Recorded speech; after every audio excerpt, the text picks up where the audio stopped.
Hello, everyone, and welcome to VAC Roundtable 101. And this is another special discussion that we have, and that, of course, is with our dear friend, Dr. Peter Grinspoon, who, of course, comes to us from the East Coast today.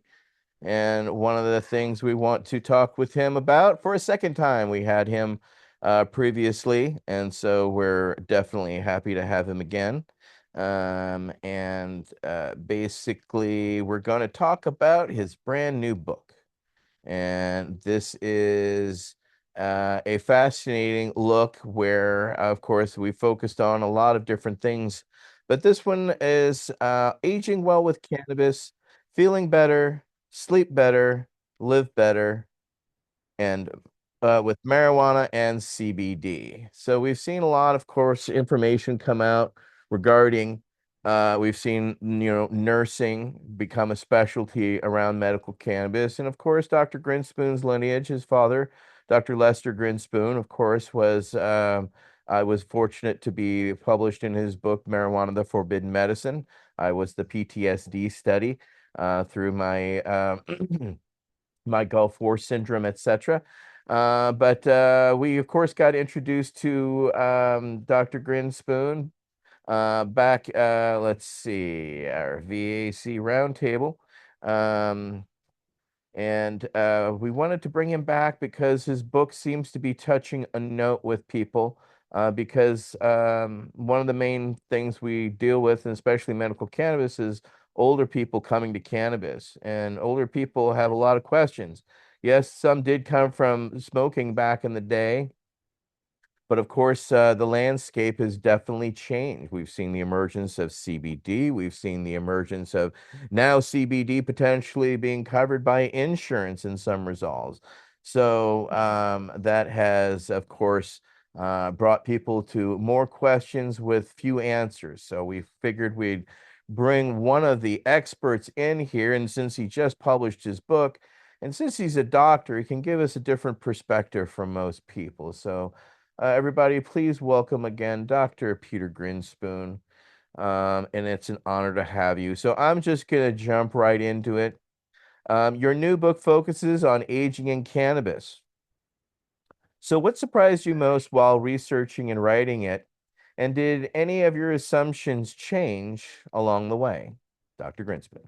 Well, first of all, thank you for having me back. I'm so excited to see you guys and to be back. This is always such a fun discussion.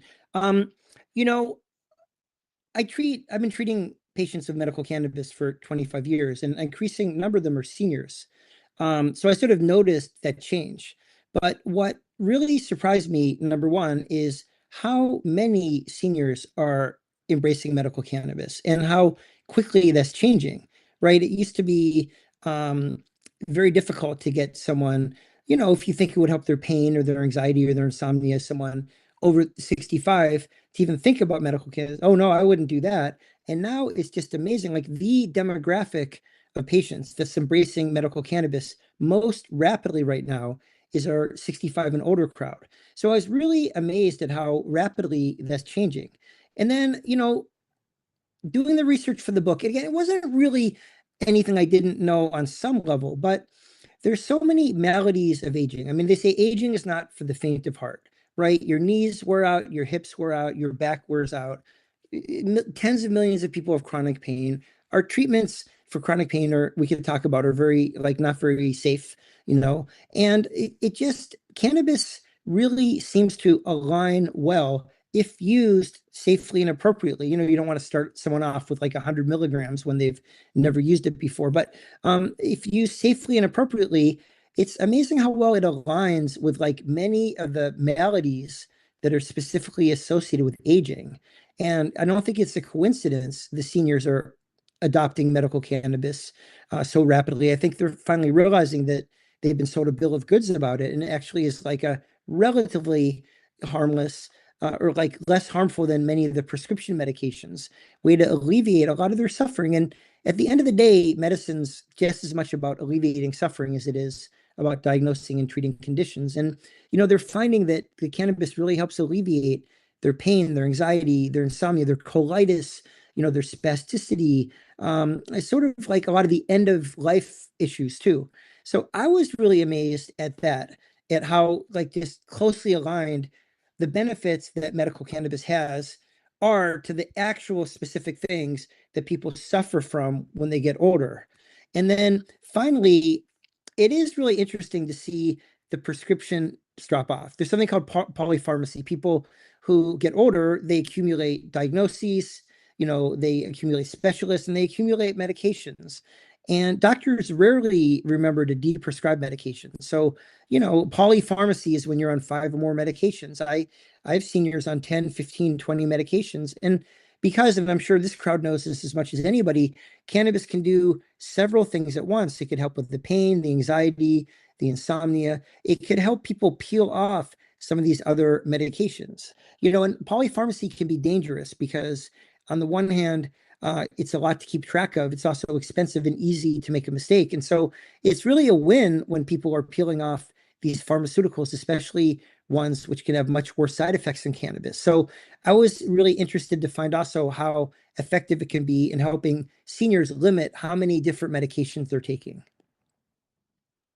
No, that's a key component because many of our younger veterans are finding, contraindications just over their prescribed medications, not to manage, much less cannabis, when they're doing the mix because it's the VA policy just to throw pills at us as opposed to, think about contraindications or, the polypharmacy realities that lead to other medications, right, which only stack the polypharmacy, which we have seen to the point where you have seen many of our veterans have done protests where they've actually spilled out bottles to show just the sheer amount of how we're just overprescribed these medications. And that's why, many of us are drawn to the natural medications and especially cannabis because we don't seem to have those contraindications. It doesn't mean that people can't or don't have contraindications from cannabis and regular medication. Those are still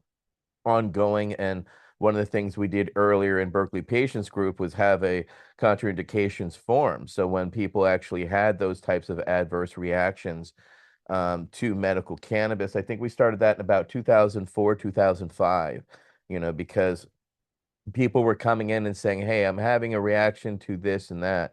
And Dr. Mikaria and others were very fascinated by that because there was so little data and information out there regarding medical cannabis that, we soak it up with a sponge, anything and everything you get. And being that pre-internet, we were reliant on the very few books and periodicals that were out and available. Whereas now, thanks to, people like you and others that are help educating others from the educated perspective and also the applied real world applications is something that is unassailable to many of us because the information that you're receiving is real world information that, as we see, the majority of the studies that are out there are metadata studies. There are not cannabis specific studies. So we see and are dealt and have to deal with the backlash all the time of, sensationalist articles quoting another metadata study that says medical cannabis bad because this, that way, and the other. So, one of the things we hope to see in Dispel in Time is to see more of this actual patient data. And that's why it's important to have discussions with people like you who are seeing patients directly. So let's continue that discussion. Next up will be Doc Lang. Go ahead, Doc. Yes, hi, Peter. You Hey, spent, you spent years practicing medicine at Massachusetts General Hospital. Can you share a patient profile or clinical experience that fundamentally changed how you think about cannabis as a therapeutic tool? well, that's a good question. I mean, one experience I had that was interesting is, I've always been interested in medical cannabis. When I was a resident training, this will date me, but when I was finishing my residency in the year 2000, I gave my senior medical presentation on medical cannabis. This was 26 years ago. I actually invited my dad to come too, and I was speaking to all the other residents. And back then, they all thought I was really eccentric. Now, none of them were sort of against cannabis because they were like young doctors. Like some of they weren't like the old school elderly psychiatrists, the Bertha Madrises who hated it. They were like young. They had all used it in college. Nobody was against it, but they thought like, what a cute idea. How what an eccentric notion that cannabis is as a medicine. And then now it's just really interesting. 26 years later, that these same doctors are referring patients to me. So it's really cool to see the slow change in opinions of doctors on medical cannabis, and the fact that many of them are starting to meet their patients halfway and starting to embrace medical cannabis.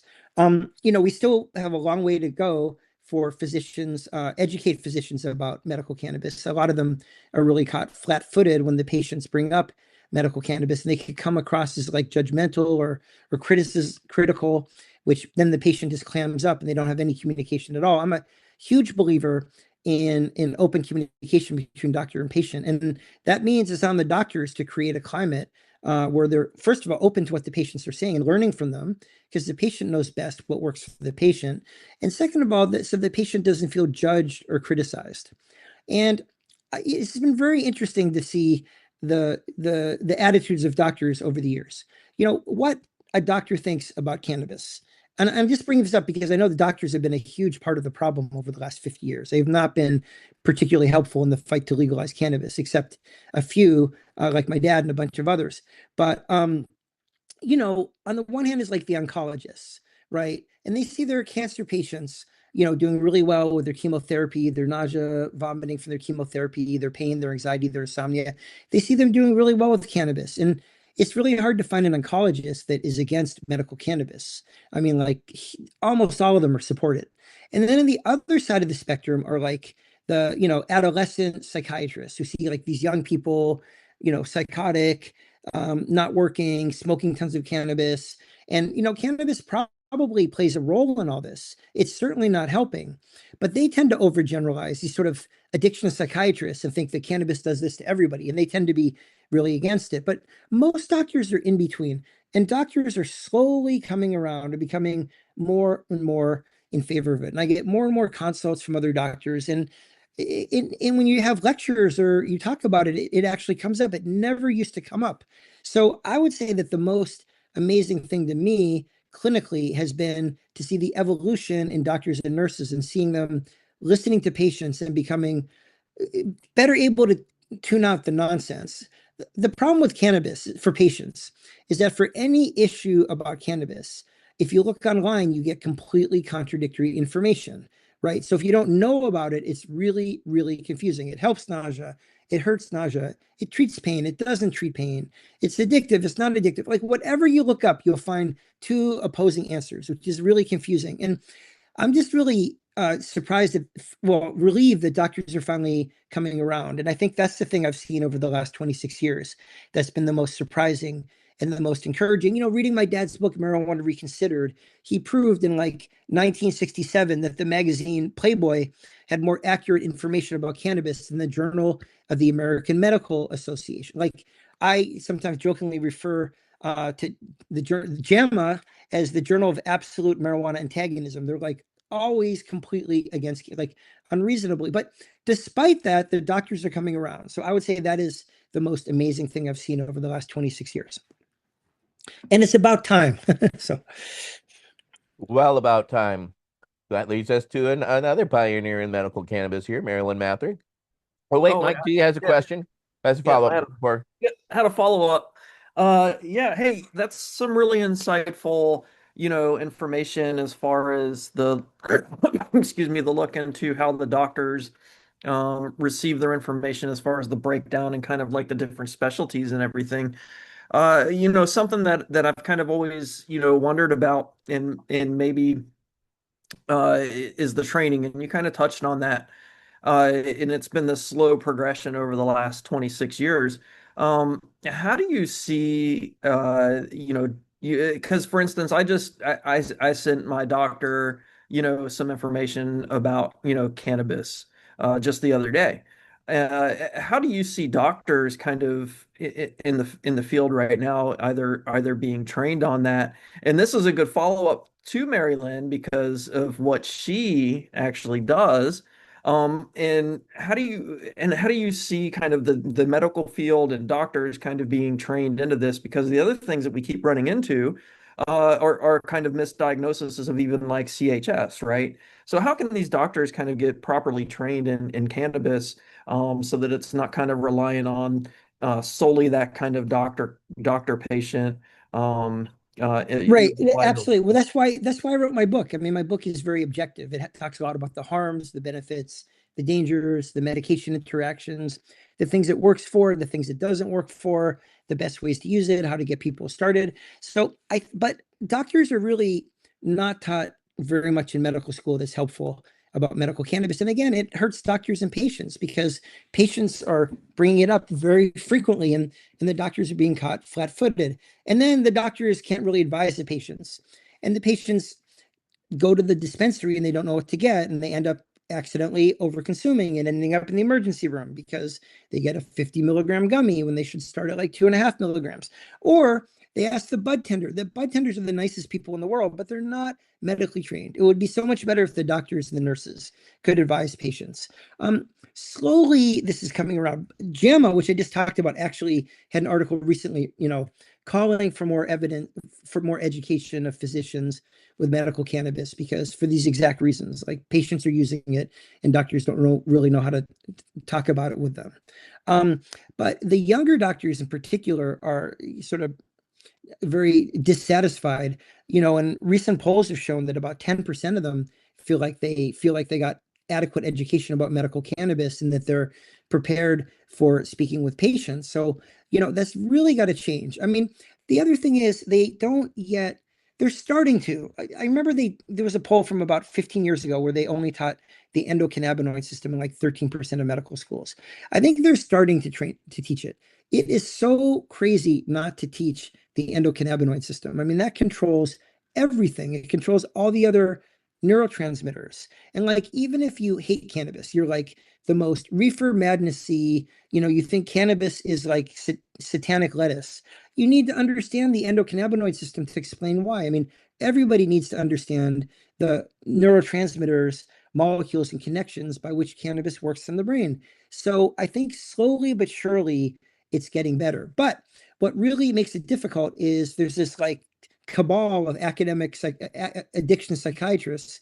They come out all the time with these articles saying cannabis doesn't work for anything, and it's really frustrating. It makes it really difficult. I mean, who in this day and age can argue that cannabis doesn't work for pain? I mean, there's some issues we could debate, but for pain, for example, and you just have to talk to people. Of course, it helps them with their insomnia. I mean, why would they use it if it kept them up all night and didn't help with their insomnia? So 10 million people use it for insomnia in this country. So we are getting more and better education in the medical schools, slowly but surely. But this is really hampered by the fact that there isn't really agreement in the medical community. I would say like 2/3 of it is pro and recognizes that it helps. And like there's this small minority that because of the addiction psychiatrists, people tend to defer to them and they're kind of unreasonably against cannabis. And that makes it very, very difficult to agree upon a curriculum to teach doctors. I mean, how do if it's something like treating blood pressure, I give you a blood pressure medication. No one's going to debate that. We could all agree about that and come up with a curriculum for the medical students. But if there isn't agreement that cannabis works or what the harms are, it makes it much harder to educate doctors because there just isn't consensus. So I work really hard on this, but it's been really difficult. No, it sounds like it's quite a challenge. But going off your point, I haven't heard of anybody saying, I stayed up all night smoking pot. I just couldn't get to sleep. Well, it does affect some people like that, actually. I mean, honestly, when It's I a use it, it very keeps me small up. percentage. Right. When I use it, it keeps me up at night, but it's mostly because it's fun to be up. But and my dad used to keep up at night too. And my brother actually. So in my family, it keeps people up. But for most people, it helps them relax. It helps them with their anxiety. They feel a state of gentle euphoria. they drift off to sleep, and then they wake up and they're not hungover. It's not like taking trazodone where you have a dry mouth and you're groggy, or it's not like taking Ambien where like you don't remember what happened. You have like the huge black like and you're groggy the next day. So I think it's really effective for sleep. And it's just so funny to spend time arguing with doctors to say that it doesn't work. And it must be more frustrating being the doctor to have to argue that with other doctors. Okay, well, Well, it is frustrating, but I actually got addiction certified last year. So now I'm an addiction specialist, and that makes it a little bit easier to Yay. argue with them.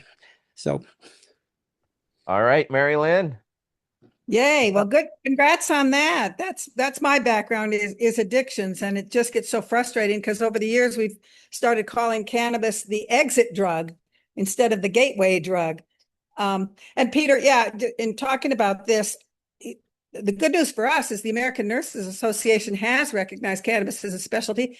And actually, at the end of this month, at the General Assembly of Nurses, the AM at the ANA, there's a policy there to get it into nursing curriculum, the endocannabinoid system, and to encourage all practicing nurses to get educated on it. So makes a difference because you're right. AMA, they kind of giving in a little bit, but they still fight it so much, whether it's, big pharma that's too much influence or whatever. I don't know. But anyway, your question, you kind of addressed it a little bit, but in your view, what are the biggest mistakes physicians make when discussing cannabis with patients?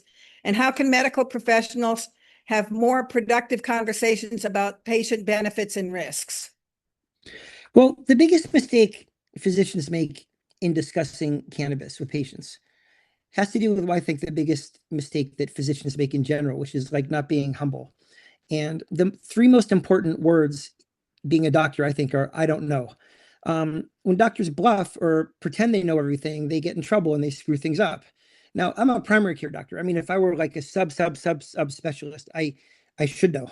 But as a primary care doctor, as long as somebody knows and I get them to the right person, that's all that matters. It doesn't have to be me. And there's such a culture of like bluffing and pretending you know things. And I wish physicians would just say, you know, well, the lack of humility and also the lack of curiosity. I wish physicians would say, I don't know much about that. I've heard it helps patients. Let me look into it and let's have another discussion about that. That's all they have to say. And then they just learn about it and find some credible resources. I think that they don't know much about it and that makes people insecure. I mean, of course you're insecure if you're perceived as the expert, you don't know anything about something. And I think that they get a little bit defensive and they sort of like default to like what the thinking in the medical community used to be 20 years ago, which is what they vaguely remember being taught in medical school is like, well, that hasn't been proven as a medicine yet. And then that just shuts the patients down. And again, you need open communication between doctor and patient, between nurse and patient.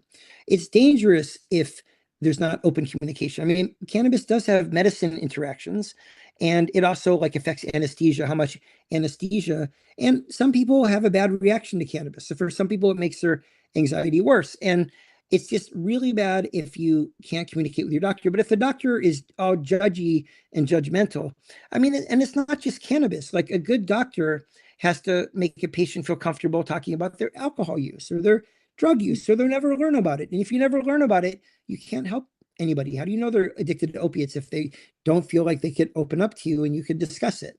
So I think a lack of humility and a lack of curiosity is what is getting a lot of these doctors in trouble. I mean, they're sort of set up for trouble because the war on drugs and the AMA, they're just boneheads about cannabis. They've been ridiculous. That's why, like in the 1970s, 80% of doctors were members of the AMA, and now like 14% of doctors. I mean, they're just too much big pharma, too much conservative nonsense. So I don't really take the AMA that seriously, but I just think the doctors haven't been taught very well. And if you haven't been taught very well, again, you should approach something in curiosity and humility, not just like default into your like the few things that you remember from 20 years ago that aren't true.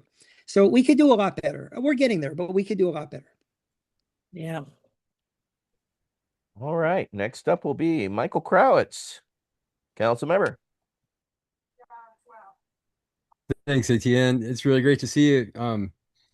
So if I can figure out where my question is here. Um, Yeah, this is a question that is kind of near and dear to my heart. I was telling the guys that one of the most interesting dispensaries that I'd ever seen, right in Santa Barbara, I think it was, when we were getting ready to do the conference there, Maryland. Remember the Horta Farm dispensary that opened up, and they brought in the media and they brought in the mayor and everybody to see how they handled, naive patients, a patient that had never used cannabis before, and they had a rather elaborate intake system where you would sit down if you needed to and learn about, how do you roll a joint? How do you, recognize what part of the plant to use and how do you use it? Whatever, stuff that we maybe learned, out in a van, parked at a Led Zeppelin concert or something. It needs to be more formally taught. So anyway, that's the origin of this question. The question is, many older adults grew up during the height of cannabis prohibition and anti-cannabis messaging. What are the most common facts or misconceptions you encounter among seniors who are considering cannabis for the first time? Well, that's a great question. I mean, first of all, it's unfortunate that they grew up during all this anti-cannabis messaging because it makes a lot of people not even consider it. And it makes people embarrassed to ask about it. And it's funny, someone will come in and they'll be like, whisper, like, can we talk about medical cannabis? Like, as if a SWAT team's about to come in the doors. Like, we've caused such shame and stigma, and we've scared so many people off from using it. I think it's really unfortunate.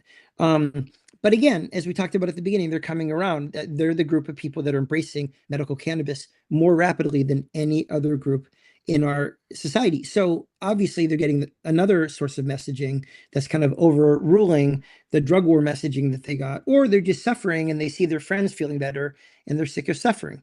So, but there are a lot of myths. One big myth is that cannabis needs to be smoked. Now, I once had a friend of mine, he's a psychiatrist, he's a good guy, but he just got angry and stormed away from me. How could a burning plant medicine possibly be any kind of burning plant material possibly be a medicine? And he like stormed away. And it's like, I don't actually recommend that people smoke cannabis medically for several reasons. One is a doctor, I'm really not supposed to, but also, I mean, the smoke theory does have combustion products. It is safer to use a tincture or an edible, assuming you use the right dose and you know what you're doing, which is part of why I wrote my book. So the biggest myth is that you have to smoke cannabis. People don't want to smoke. They've been against cigarettes. A lot of them have respiratory issues. They're older. They have trouble breathing. A lot of them have COPD or heart disease, and they associate cannabis with like smoking a joint. And like, unfortunately, a lot of the articles in the newspaper, when they reference cannabis, they show someone smoking a joint, and there's like this huge cloud of marijuana smoke. But in reality, it's really safe. Again, if you use the right dose, to use a tincture or an edible. And I just wish people didn't automatically associate medical cannabis with smoking, because that turns off so many people. It's not the healthiest way to use it. And it sort of plays into a lot of these stigmas of the past. So that is, I would say, the biggest myth is that it has to be smoked. I mean, let me think. There are a lot of other myths. You have all the myths from the war on drugs, like the gateway and the like amotivational syndrome and all that stuff. I think that stuff is slowly starting to die down, which is good. So yeah, there are a lot of myths, but we're getting again. That's why I wrote my book. I have this whole section on myths, but I would say most people think it is. I mean, the other myth is that because it's not a pharmaceutical, it's not a legitimate medicine, right? I mean, we've been bombarded with pharmaceutical advertisements our whole lives. And, I don't have to tell you the outsized influence that the pharmaceutical industry has had on, the medical societies and the medical profession. And a lot of people think it's not really a medicine if it doesn't come in a pill bottle that you get at CVS.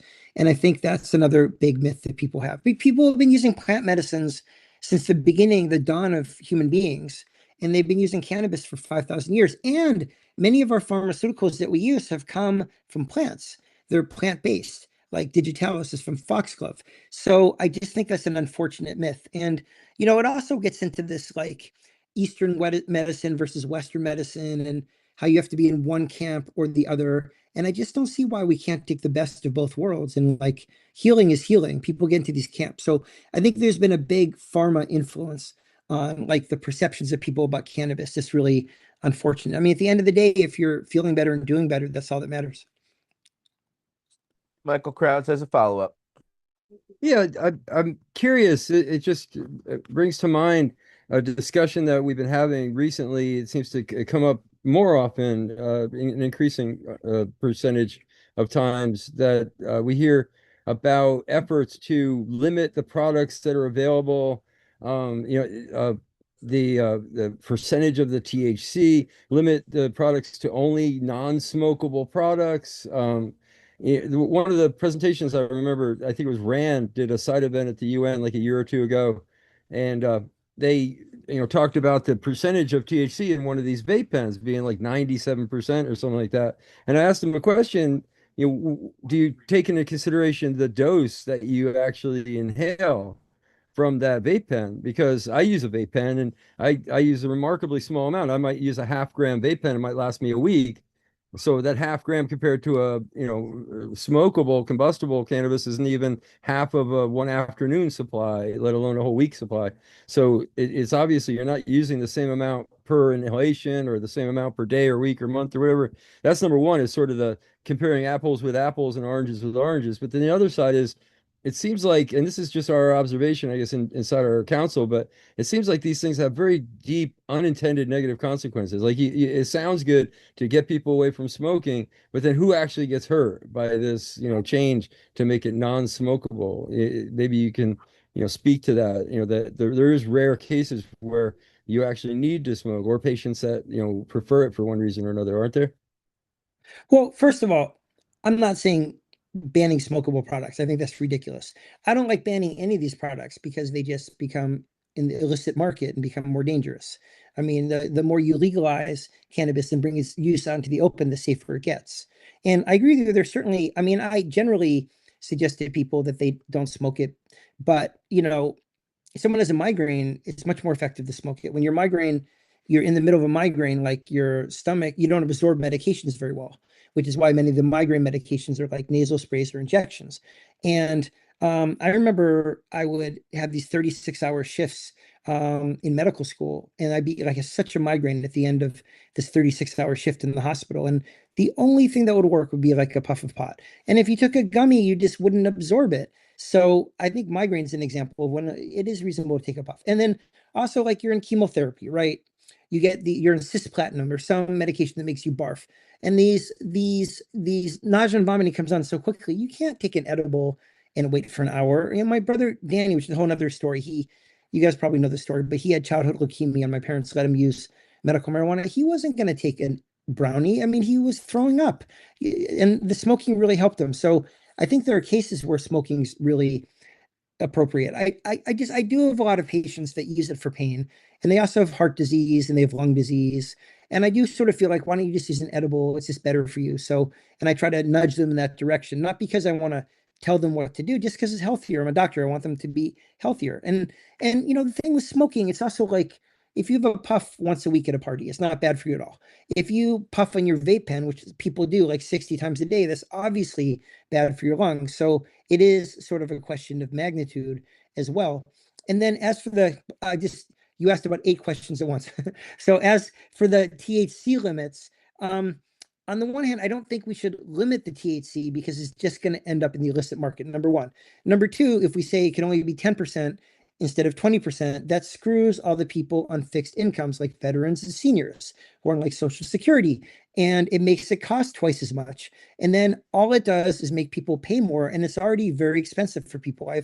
I have patients who have gotten off Percocet and Valium, and then got them using a little bit of an edible for their pain and for their anxiety. And then they come back 2 months later and they're like, the cannabis was $100 a month and the Percocet and the Valium are each $1 a month on Mass Health. So I had to go back to the Percocet and the Valium, even though I was feeling much better on the medical cannabis. So you make it more expensive. And as my dad always used to say, people titrate to their own level of comfort.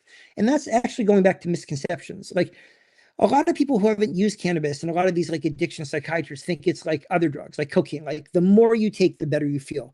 But actually, if you take too much cannabis, it feels really bad. You're anxious, you feel sick, it's awful. I mean, I'm sure we've all had the experience. I certainly have, of like taking the wrong brownie and just being like so anxious and so sick. It's awful. I mean, literally people find the right level for them. So I think there's a lot of hype and a lot of hysteria about these high potency products. At the same time, there has been an increase in accidental overconsumptions. There's been an increase in accidental overconsumptions to the emergency room. And like I've been at parties, one party in particular where like these baby boomers took the same 3 bong hits they took in college. But now, which when cannabis was like 3%, and now they took the same 3 bong hits and it's 24%. So they literally, it was like taking 25 bong hits and they just freak out and it's an awful experience. So I think with the really strong cannabis, I mean, many people here are like veteran cannabis users, but if people who are new to it, it's really easy to accidentally overconsume. And like, there are sodas with 100 milligrams of THC in it. And like, who drinks half a soda? And I was once actually speaking to a bunch of addiction doctors at a dispensary, and they had a chocolate bar with 1,100 milligrams in it. And it's like, you could easily see someone ending up in the hospital with that. And then the final thing I'll say is that fortunately, despite propaganda, the sky is falling. Teen use has not been going up with legalization, which is really, really good. And that rips away like one of the main arguments against legalization. Some of these idiot groups like Smart Approaches to Marijuana will still lie and say that it is going up, but it is not going up. Even Nora Volkow admits that teen use isn't not going up. She's actually interestingly gotten a little more progressive about cannabis recently too.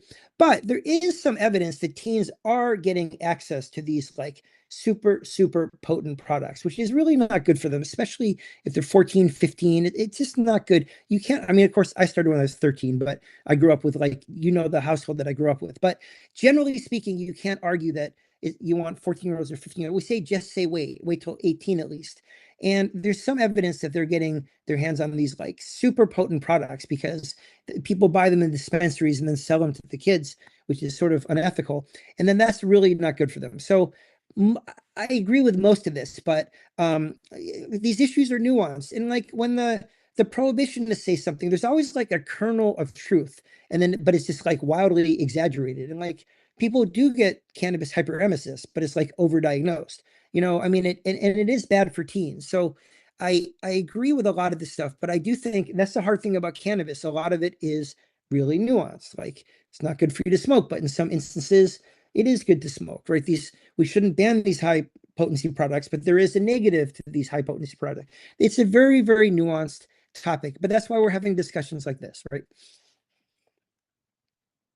And the importance of discussions like this, because we have our anecdotal experiences and, over the decades, whereas, doctors are just really documenting it now or being able to, because in the VA system, they can't, until we had to create a whole law in a Directive 1315 that made them do so. So, even in that case, we had to force them into their next step.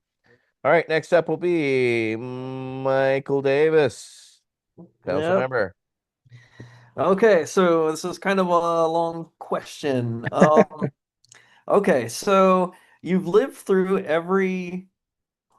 sorry, hang on a second. You've lived through every major phase of modern cannabis history. In early generations, many people learned about cannabis through friends, community, and shared experiences. Today's seniors often didn't have that opportunity and may be approaching cannabis for the first time later in life. How do we help them access and understand cannabis safely and confidently without requiring them to navigate cannabis culture and without leaving pharmaceuticals as their only option? Well, honestly, that's exactly why I wrote my book, because they need good information. Knowledge is power.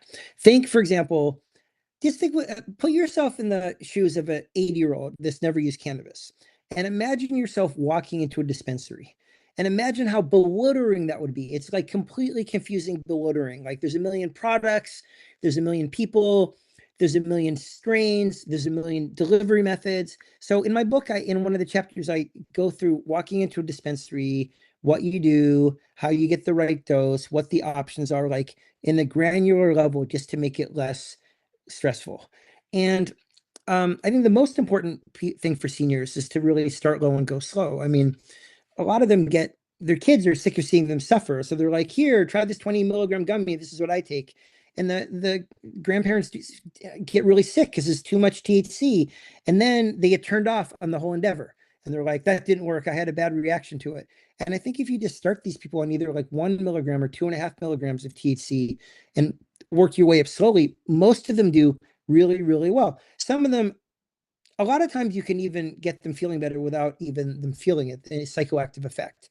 Some of them you need a slightly higher dose. Some people don't like the psychoactive effect and just say, I don't like this, I'm not going to take it. It's not for everybody. It doesn't work for everybody. And some people have a bad reaction. I mean, most people, cannabis helps make their anxiety better, right?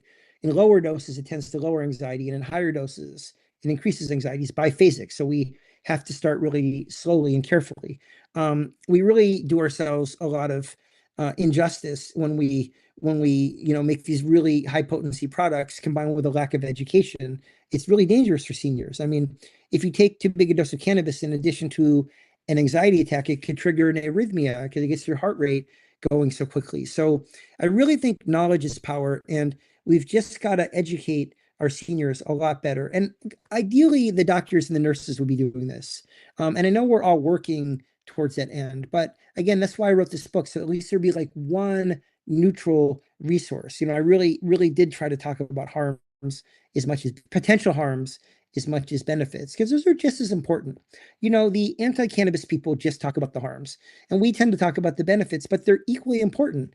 It's a medicine like any other medicine. It has its good sides, its bad sides. It can be used in a more or less safe manner, and it's all about educating people. So I just feel bad for these seniors that want to try medical cannabis and they can't really find a doctor to talk to, and they can't really find any good information. So they try to do it on their own, and it's hard to do on their own because, as you guys said, they didn't have the cannabis culture. They didn't have like the Grateful Dead parking lot where like all your friends are smoking and someone's like, take a puff of this. And back then it was like 6% THC. Now it's so strong. So I just think we can do a lot better with our seniors. They deserve a lot more. They deserve the alleviation of suffering that cannabis can provide, and they certainly deserve to have enough readily available education so that they can do it the right way.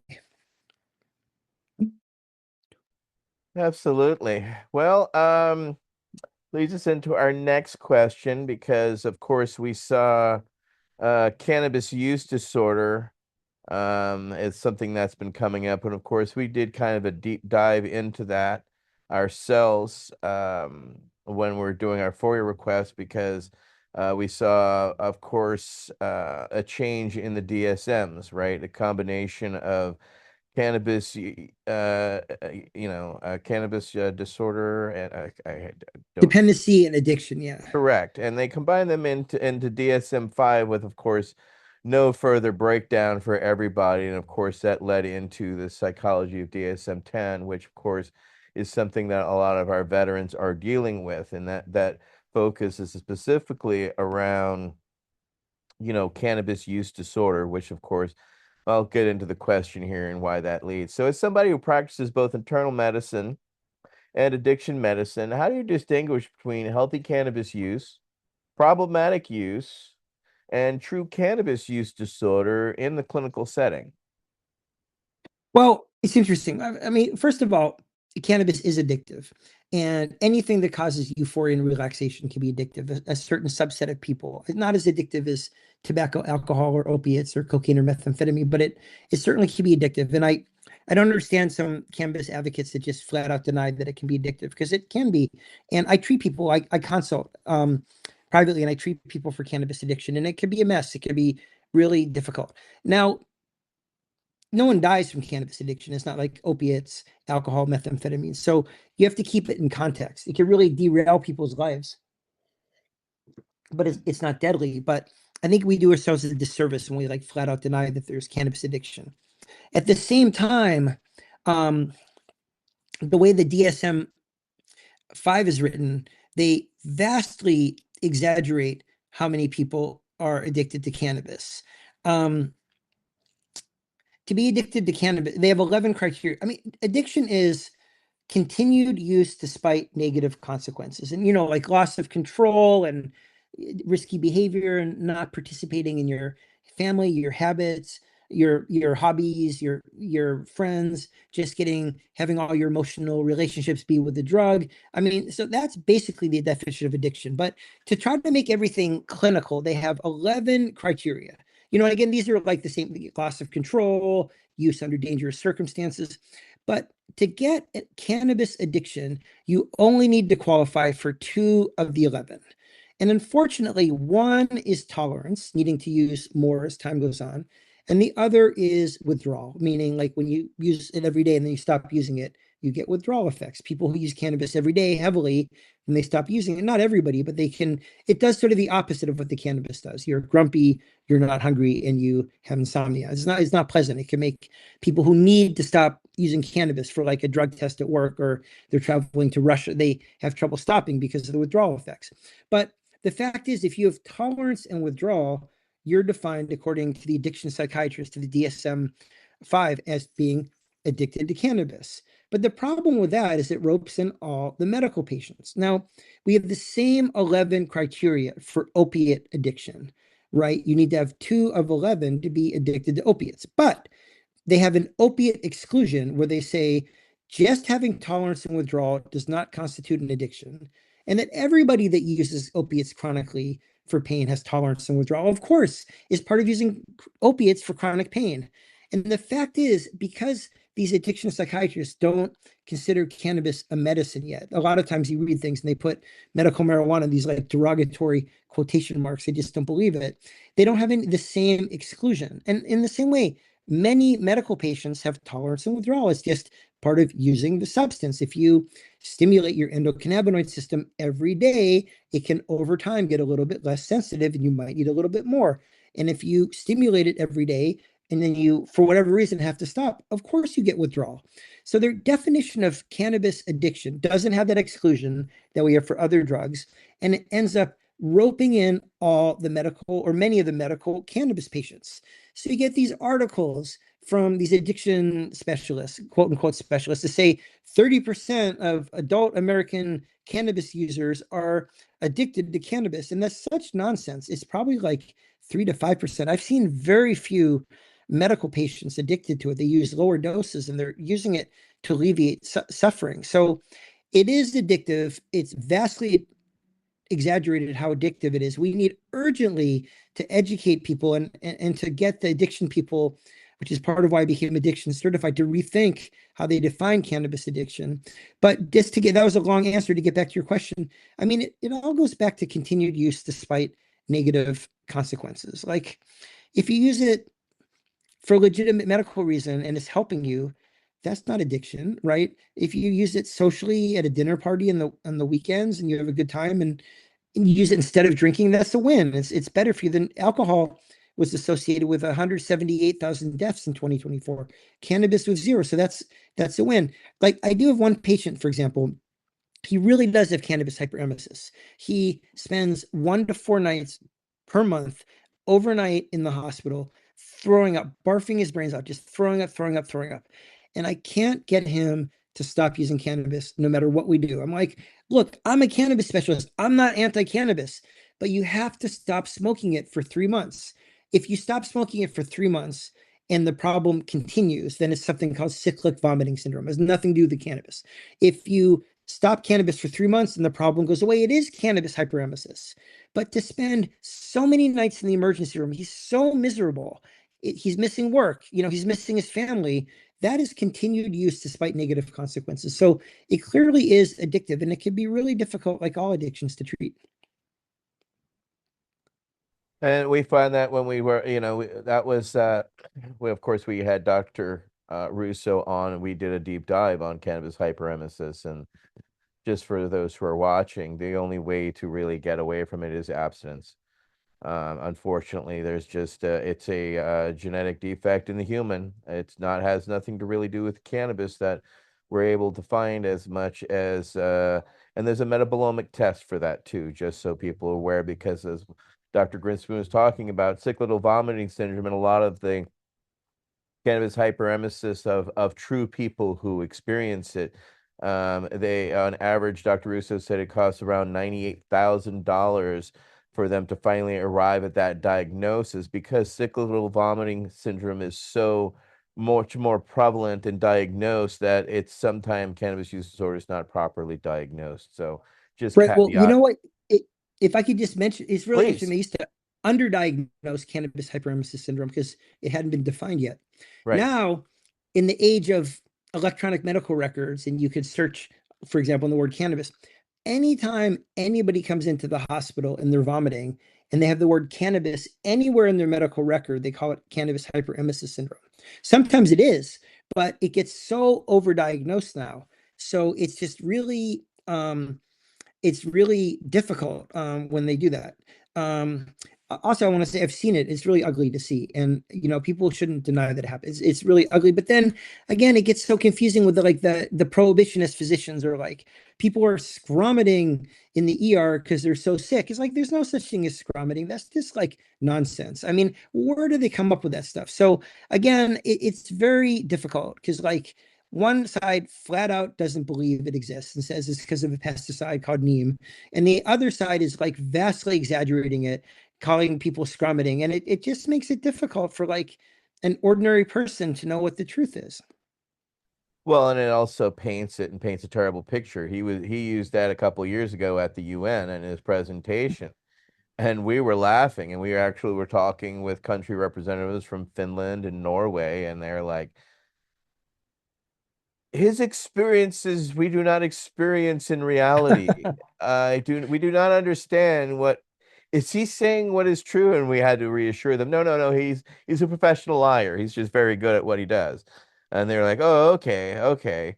But yes, when we first heard the term scromiting, we laughed heartily and were almost kicked out of his event because we were laughing at his willful ignorance. But we'll move on now, because we could spend way too much time talking about that ass hat. All right, let's get on to Council Member Lang. Doc, you're back up with another question, sir. I'm ready. I'm ready. What role do you think cannabis could play in helping people maintain independence, mobility, and quality of life as they age, particularly when compared with some conventional pharmaceutical approaches? Well, I would say that's the key. If you're switching a more dangerous pharmaceutical for a less dangerous medicine, that is key to your maintaining your independence as you get older. Now, cannabis again is not without its side effects. You want to use as low a dose as possible, like you do with any medication. I'm not talking about recreationally, but for like medical patients, and it certainly can make people feel high. And you want to be careful if you're 80 and you're getting up at night to go to the bathroom. You don't, get woozy or fall down or trip or anything like that. But that said, you'd much rather have the person on 2.5 milligrams of THC than 5 or 10 milligrams of Ambien. They're much more likely to fall. And cannabis doesn't contribute to dementia. It can definitely affect your short-term memory temporarily. Then it comes back in a couple hours. But so many of these other pills like Benadryl and Ambien and all the drugs like Ambien, the benzodiazepines, your Klonopin, they not only do they cause falls and balance problems, but they contribute to dementia, which is a really, really big deal. Especially so many people are getting so much older. So cannabis can really contribute to people's independence because it's a way to treat. You can't just not treat people's symptoms. If someone's in pain, you can't just like not treat the pain. So, it's a way to treat them without opiates so that they're not going to get constipated or fall in the middle of the night or whatever, get addicted and have neuropsychiatric changes.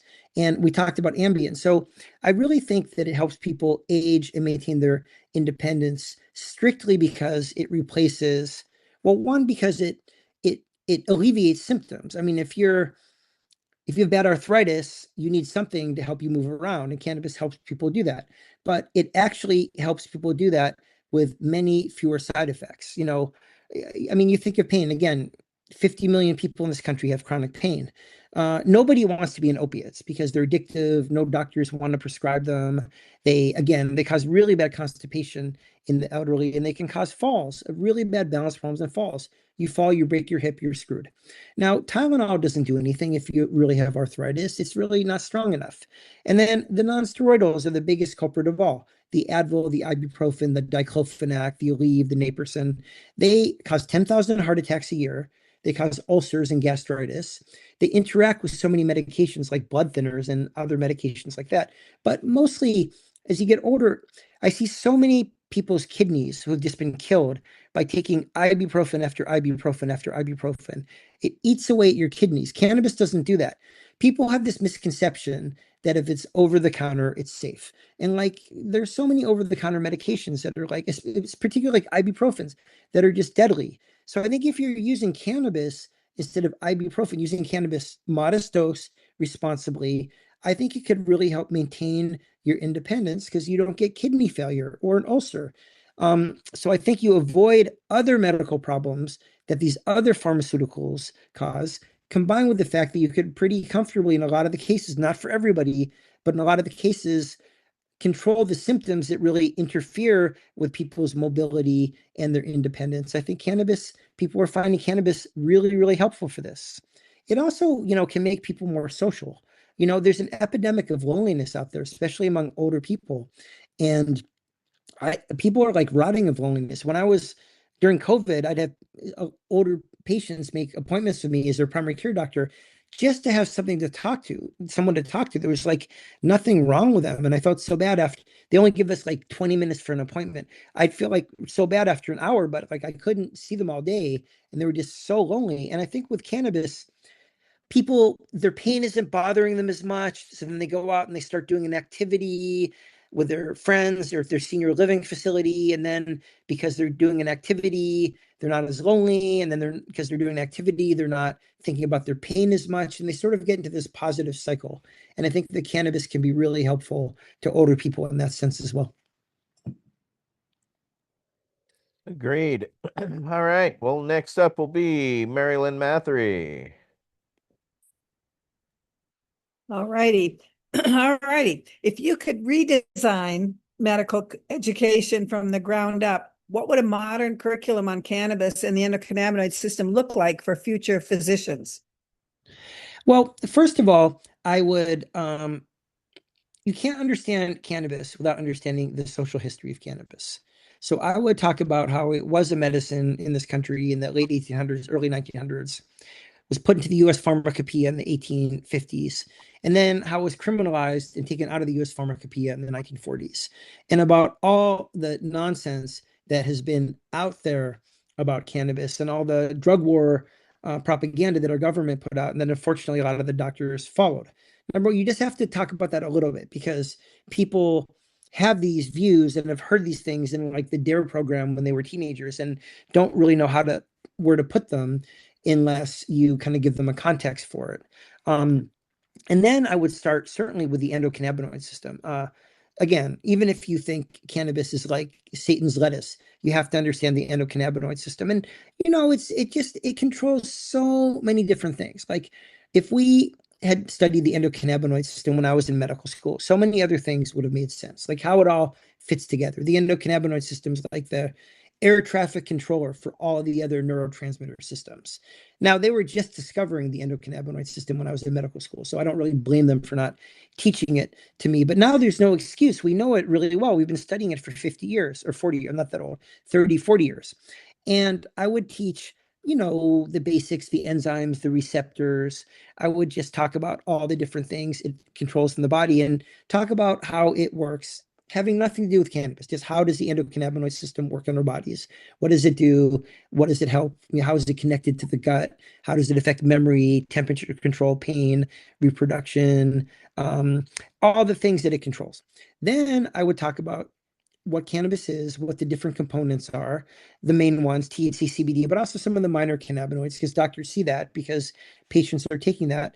And I'd really go over like the different delivery systems. And I'd really put the emphasis on practical education. Like patient comes up to you and says, "Doc, do you think I should try medical cannabis for my fibromyalgia?" How do you educate a physician to have a really helpful conversation with that patient? How do you give them practical information? How do you get them started safely? How do you get them to avoid using super high doses? How do you gently encourage them, even though it works really well, not to smoke it, to use an edible, to use a tincture? So I really think it wouldn't be that hard. And the biggest challenge to teaching doctors about cannabis is there's so much to know. I mean, there's so many studies, there are like 4,000 studies a year, and it gets really complicated, the endocannabinoid system and the different components of cannabis when you get into the weeds. But I think it is really feasible, no pun intended, but I think it's very feasible to give them just a basic cannabis education. And that's how I'd go about it. Absolutely. We definitely need more books in education, and yours is definitely a step in that direction, especially for other physicians. There's not many books by physicians for physicians. Of course, the nurses, that's done by nurses for nurses, but yeah, we need more of these things. So great job, Doc. Next up will Thank you. be Michael Krawitz. Boy, am I distracted tonight. I don't think I don't multitask very well. It's been a fascinating discussion, and I feel very strange because now I'm getting to where I got gray hair myself, and I start to sort of see these issues in a very different light. But yeah. Anyway, my question is, looking back at your father's work, are there lessons from Dr. Lester Grinspoon's advocacy that remain especially relevant today as cannabis becomes increasingly commercialized and mainstream? I would wonder what he would think, as he looks at the lay of the land today. Well, it's hard to answer because so much of what we know today is sort of from him. And it's sort of all this stuff that he dug up and now we've kind of confirmed. But I think that he would be concerned about the commercialization because the alcohol industry just wants people to drink more so they can make money. The tobacco industry just wants people to smoke more so they can make more money. The cannabis industry is complicated. And that's why, it's not a very good straw man for like the prohibitionists, because when they attack the cannabis industry, it doesn't quite fall right. Because there's like 10,000 mom and pop operators, like local dispensary owners that are really trying to do the right thing, really trying to promote quality products, really trying to redress some of the social justice inequities that have been perpetrated during the war on drugs. And like, these are like good people and good things, not every single one of them, but generally these are like a really good thing. On the other hand, you do have a component of the cannabis industry that looks increasingly like the tobacco and the alcohol and the pharmaceutical industry. These big multi-state operators, your Trulieve, your Curaleaf, they're not acting in a benevolent manner. They're really just trying to gobble up all the smaller shops and gobble up all the market, and then you really wonder what they're doing with their advertising. I mean, I just think they're like about making money. They've lost the social justice component of all of this. I think a lot of people in the mom and pop stores sort of like come out of the movement, and you just have these multi-state operators that are just like, sort of like it's getting harder and harder to distinguish them from the alcohol, tobacco, and pharmaceutical companies. Not every individual, I'm sure some idealistic people work in those companies. But so I think my dad would be extremely concerned with like these multi-state operators that are just, they make more money if people get addicted, and they're just, their hearts are in the right place. So my dad would feel a little bit discouraged that like the social justice movement that he was in such a big part of is sort of ending up in these companies that are becoming increasingly indistinguishable from tobacco, alcohol, and pharmaceuticals. At the same time, I think my dad, there was this great picture of him on the front page of the Boston Globe with Steve Mendili smoking the first joint that was legally sold in Massachusetts. It was really fun. There's dad on the front of the Boston Globe getting high, but it was just really wonderful to see. I mean, he's worked on this for 50 years, the last 50 years of his life, and he's from Massachusetts, and to see him smoking, it was the strain of Jack Herrera. It was seeing him smoke the first joint was really amazing, and I think he would like his heart would. I know what toward the end of his life he would just be overjoyed to see a dispensary, like, and just to see people being able to legally buy cannabis. It made him so happy. So he would be ecstatic at how far we've come with the legalization movement, but I think he'd be quite concerned about certain aspects of the cannabis industry, which are really out of control. So I think he'd be happier than unhappy because people are overall arrested or down. We're not, we arrested 20 million people over the last 50 years, mostly of black and brown skin. That's the arrests are not zero, but they're down. People have legal access to it in 24 states, and it's legal medically in 40 states. It really stinks if you have cancer and you're in Idaho, you either suffer or you have to buy it illegally. And that's just an awful choice that like no sick patient should have to face. But I think overall he'd be just so thrilled and delighted with how far we've come, especially since he wrote Marijuana Reconsidered in 1971. And, back then 12% of Americans supported legalization. And now 70%, it actually went up about a point for each year he worked on it.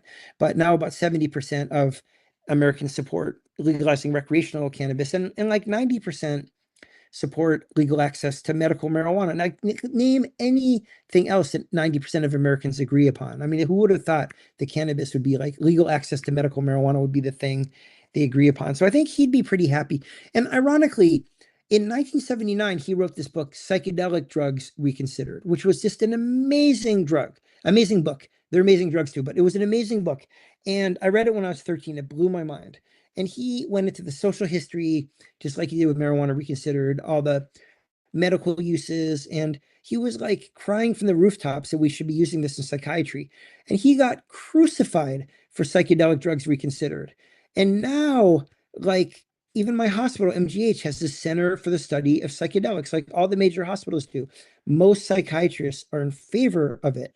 And it's just so weird to see that. I'm glad that they're in favor of it now, but it was so awful the way they crucified him. And it's just amazing to see the change. And, I can't help but think he probably got the change started by introducing good information and just saying it out loud. But it is pretty amazing. I think he'd be thrilled to see all the psychedelic research that's going on and the fact that like 4 drugs have emergency breakthrough designation. And even though I think he thought Trump was like the biggest asshole to ever walk the planet, he'd be happy that he loosened the restrictions for research on ibogaine. And he'd be really amazed to see that Australia has legalized MDMA and psilocybin for medical care. So I think he'd be so thrilled, not just with cannabis, but really, really thrilled about what's happening with psychedelics as well. Without a doubt. Miss him so much. All right, Mike D, you're up with our next question, sir. I am myself a big fan of psychedelics, and that is that is great. Yeah. So the next question, imagine you're messaging or speaking to a 65-year-old patient who has never tried cannabis, and is curious, oh, sorry, hang on, and is curious about it, but feels overwhelmed by products, terminology, and conflicting information. What advice would you give them, and what do you wish every new patient understood before they begin? Well, the advice I'd give is keep it really simple. Ignore the hype. A lot of this is advertising. There's like more than 1,000 different strains. You look at the genetics of these strains and like there's just no rhyme or reason to any of it. What really matters is the THC level and the CBD level. And I just say keep it really simple. Get some CBD, try that, 25 twice a day, 50 twice a day, 75. Get them ramped up in the CBD. And if that doesn't work, add a little bit of THC. Work that up really slowly. I write them up like a schedule. Maybe even if you're going to be conservative, say it's like they're 80 and they're on a lot of other medications, so you don't want to have an interaction. You start with like 1 milligram a night for 3 nights, and then 2 milligrams a night, and then 3 milligrams, like really ridiculously slowly.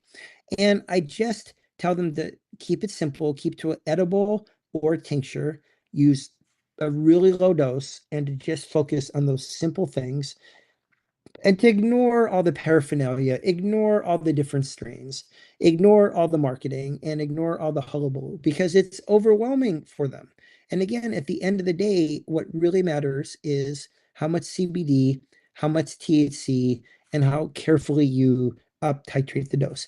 So I would just keep it really simple, give them explicit instructions what to do, and tell them to just keep blinders on and ignore all the rest. All right. Well, Dr. Grinspoon, we cannot thank you enough for joining us for an absolutely fascinating discussion. And we've had you back before. Well, may have you back again because there's a lot of information there that's in there that you've been able to share with us, but I know you haven't been able to cover it all. But let's give you a chance to plug. How do they find your information in your book? And then how do they find you on the socials to follow you, Dr. Grinspoon? Oh, it's easy to find me. My book is on Amazon, and so it's easy to get. And it's also in bookstores, but it's definitely reliably on Amazon.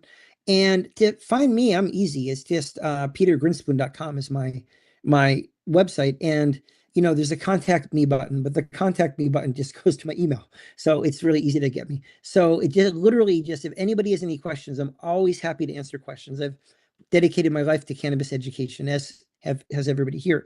But send me a message, petergrinspoon.com. And again, if you have an elderly parent or you know reaching 65 yourself, the book really it really I think it really helps people because you do want to know about the harms. It talks about that. You do want to know about the medication interactions, and you want to know how to get started and the different ways to use it. And now everybody in this group knows these things. But again, imagine an 80-year-old that comes to your office that's never used it before. We really have to keep it simple. And I just think with like good education, we could avoid these accidental overconsumptions, these emergency room visits. We could make people a lot more comfortable and have it be a much more effective medicine. So, I hope the book is helpful. I really enjoyed discussing this with you guys, and thank you for all the great questions. Oh, we appreciate it. So go out to your bookstores, get it for your friends, family, especially if you have an elder family member who's curious, or in my case, my family's blind, so read it to them. So, thank you everybody for coming out. I'd like to thank our council members, Michael Crowitz, Mike Davis, Doc Lang, Marilyn Mathery, myself, Etienne Fontan. And of course, our special guest tonight has been Dr. Peter Grinspoon. So thank you for joining us on VAC Roundtable number 101. Peter Grinspoon, Thank aging you well with guys. cannabis. Look forward to the next time. Absolutely, Doc. You have a great rest of your night and week. All right, you guys have a good weekend. Take care. Bye-bye.